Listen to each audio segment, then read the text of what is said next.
कैसे हैं आप सब। आशा करती हूँ आप सब अच्छे होंगे, स्वस्थ होंगे। स्वागत है आपका इस कक्षा में। आइए आज हम पढ़ते हैं हिंदी व्याकरण का पाठ 1, हमारी भाषा।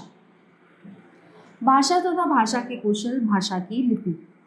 सभी प्राणी अपनी बात समझाने के लिए कुछ ध्वनियों का प्रयोग करते हैं। ये ध्वनियाँ सांकेतिक, मौखिक व लिखित होती हैं। पशु पक्षी भी अलग अलग ध्वनियाँ निकालकर अपने मन की बात प्रकट करते हैं, लेकिन उसे भाषा नहीं कहते। भाषा केवल मनुष्य बोलते हैं। चित्र को देखिए व पढ़िए।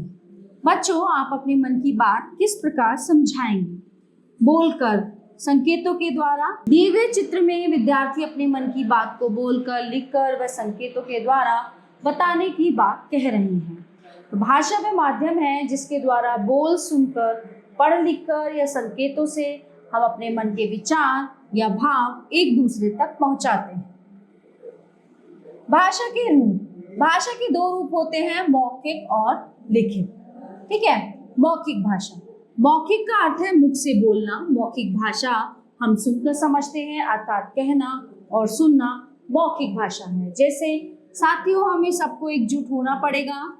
रवि, तुम कल कहाँ गए थे? कल हम अपने मामा जी के यहाँ गए थे। ठीक है।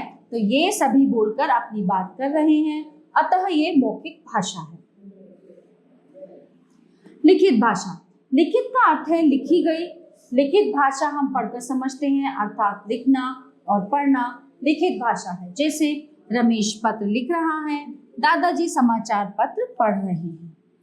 लिपि। भाषा को लिखने का एक अलग ढंग होता है। भाषा के लिखने के लिए कुछ चिन्ह निर्धारित निश्चित होते हैं, जिन्हें लिपि कहते हैं। हिंदी भाषा को देवनागरी लिपि में लिखा जाता है। कुछ भाषाओं की लिपियां इस प्रकार हैं। देखिए, ये भाषाएं हैं। फ्रेंच, जर्मन, अंग्रेजी लिपि है रोमन। उदाहरण, दिस इज अ बुक।